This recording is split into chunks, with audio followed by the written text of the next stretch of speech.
For 6 hours, this woman had no pulse, and she survived with her brain fully intact. Her name is Audrey Mash, a British teacher who collapsed from severe hypothermia while hiking in the Pyrenees. On November 3, 2019, her core temperature fell to 18 degrees, and her heart stopped on the mountain. Doctors at Vall Hospital in Barcelona put her on an ECMO machine to warm her blood. When a rhythm returned, she had spent 6 hours in cardiac arrest, the longest ever in Spain. We follow Audrey Mash's body step by step, the storm, the last breath, and why the cold saved her. She was fit, used to the mountains.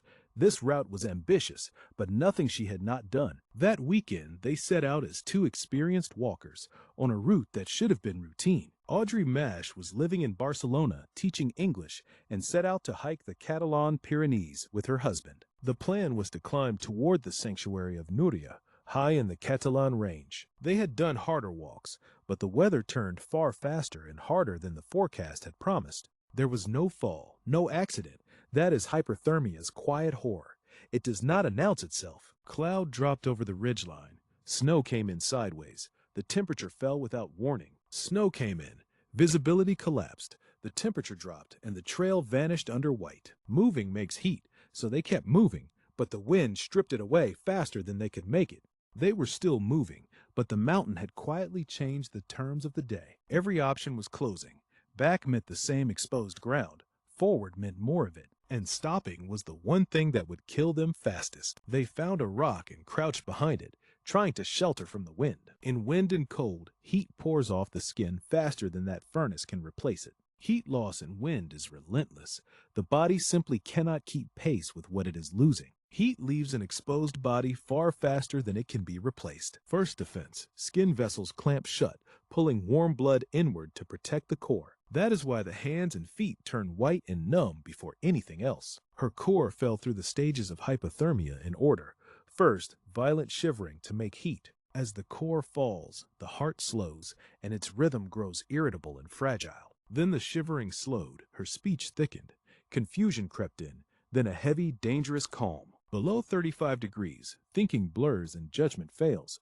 The cold brain can no longer reason. People at this stage make baffling choices, unable to feel how far they have fallen. Speech thickens, hands fumble, the classic warnings, and the victim rarely notices them. As the core drops, blood pulls in toward the heart and brain. The heart slows and weakens. Rescuers call the stages the umbles. You stumble, you mumble, you fumble, you grumble. Blood retreats from the limbs to defend the heart and brain, the body triaging itself. Audrey grew quiet against the rock. Her husband tried to keep her warm and call for help. A further cruelty waits. Afterdrop, cold blood returning to the core can push it lower still. It is why the coldest patients are most fragile, just as they seem to be saved. Every defense buys a little time, and every defense is, in the end, overwhelmed. And then he watched her stop breathing. He watched his wife take her last breath in the snow. Then, against the rock, she simply stopped. No struggle, only stillness in the snow. Rohan tried to shield her from the wind, tried to send their position to anyone who could come. A brain starved of blood is supposed to die in 4 to 6 minutes. The brain is the body's most oxygen-hungry organ. Cut its blood and it fails fast. A heart still for even 20 minutes is, by nearly every rule, a death. A heart in arrest for even 20 minutes is, by almost every rule, a death. By that clock, this story was already over. At normal warmth, the brain begins to die within 4 to 6 minutes of losing blood. Audrey had no pulse, was not breathing, high on a freezing mountain, rescue still far away. Rohan was, by any reasonable reading, now sitting beside his wife's body. No pulse, no breath, high on a freezing slope, with help still far below in the valley. But her brain was not obeying that clock. The cold had already changed what it needed. The same cold that stopped her heart had already rewritten how long she could survive without one. To understand it, stop seeing the cold only as the enemy and look inside. The rescue call went out, and a body that looked dead began the longest wait of its life. The call went out into the storm, and a body that looked dead began the longest wait. A rescue helicopter reached them and lifted Audrey off the mountain. From that moment, the crew did the one decisive thing. They never stopped compressions. A rescue helicopter found them and lifted her from the ridge into the driving wind. The crew did the one thing that keeps the door open. They never stopped CPR. CPR does not restart the heart. That is the myth.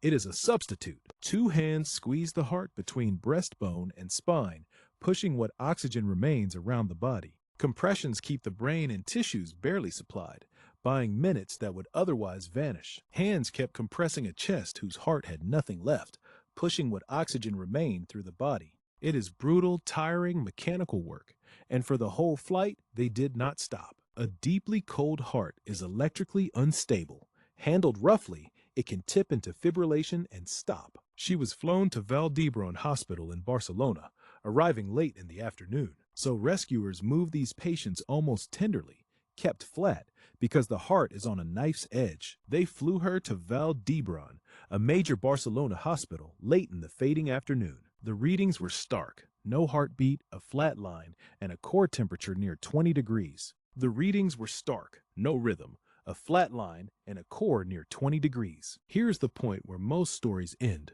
Her heart had been stopped for hours. Not minutes, hours. Every standard guideline calls continuing after that long futile. Every guideline says that after so long without circulation, the brain is gone and continuing is futile. Open the textbook and there is no argument. After 6 hours, this patient is dead. That is the real antagonist, the reasonable conclusion that says stop. The antagonist is the calm, rational, defensible conclusion that says stop. But the team held an old rule of extreme cold. Nobody is dead until warm and dead. It sounds like a slogan, but it is physics, not hope. But the lead team held to an old rule of the cold and refused to call it. For roughly every 10 degrees a body cools, its metabolism falls by about half. Cool the body far enough and you do not just slow it, you nearly halt it. For every 10 degrees of cooling, the body's demand for oxygen falls by roughly half. At around 18 degrees, Audrey's brain ran at a fraction of its rate. Oxygen demand collapsed. Neurons that starve in 5 minutes at 37 were, at 18, nearly switched off, dormant, cooled into something like suspended animation, before the oxygen ever ran out. Neurons that die in 5 minutes were nearly switched off, dormant, preserved, before the oxygen ran out. The cold raced the damage and won. It shut the brain down, and by doing so, preserved it. Her brain's hunger for oxygen had collapsed almost to nothing, and that is what saved it. So a flat line in a deeply cold body does not prove the brain is dead. So you cannot declare death here. You must warm the body first, then find out. This was not a wild gamble. Medicine had seen the pattern before. Children pulled from frozen lakes have survived far longer underwater than any warm brain could. The icy water cooled them fast enough to protect them as they drowned. Each case carved the same rule deeper. In the cold, the flat line is not the final word. Avalanche survivors have returned from core temperatures that read like autopsy findings. It means one thing: warm her first, then find out. Commit the machine or give up. The choice: commit hours in a machine to a 6-hour arrest or give up. They weighed the odds against a woman colder than any survivor on record and treated. They chose to treat. They connected Audrey to ECMO, extracorporeal membrane oxygenation. For the next hours, the machine was her heart and her lungs, doing what she could not. Blood leaves her body dark and oxygen poor, and returns warmed, oxygenated, and bright. Tubes carry blood out of the body. A machine adds oxygen, warms it, and returns it. To start it, they route her whole circulation through the machine. Dark blood out, bright blood back. Large tubes carry her entire circulation out to the machine and back, breath by breath. It becomes, for a while, her heart and her lungs. There is no shortcut to warming. A body this cold runs dangerously acidic, its salts and clotting thrown out of balance. Every one of those numbers must be walked back toward normal alongside the temperature. You raise the temperature slowly, because rewarming is its own danger. Rhythms fail, pressure crashes. Rewarm too fast and cold, acid blood floods the heart. Rhythms fail, pressure crashes. Doctors call it the rewarming collapse, so the machine climbs degree by careful degree. The room waited on a number climbing degree by degree, 20, then higher toward 30. The afternoon turned to evening as her core crept through the 20s toward 30. The room waited on one number, climbing far too slowly for anyone's nerves. Warm enough to answer, her heart was shocked. A jolt, a pause, and a rhythm caught. Only warm enough could the heart muscle finally respond to a controlled shock. A jolt. a pause that lasted a lifetime, and then a rhythm caught and held. After about 6 hours with no pulse, Audrey Mash's heart was beating again on its own. It remains one of the longest cardiac arrests anyone has ever been brought back from. The danger was not over. She spent days in intensive care as her organs came back online. Restarting the heart was not the end.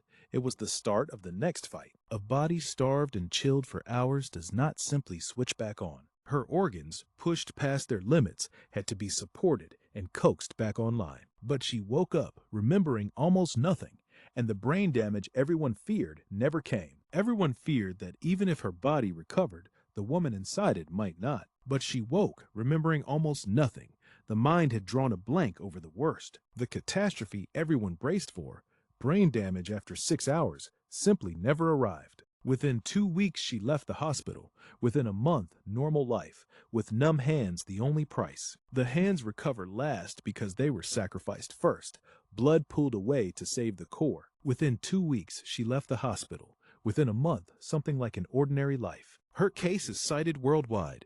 Cold can suspend the line between alive and dead longer than believed. Deep cold can suspend the line between life and death far longer than once believed. Deliberate cooling now buys time for the brains of cardiac arrest patients every day. Doctors now cool the body on purpose to protect the brain after cardiac arrest. The same principle runs in reverse in hospitals today, on purpose.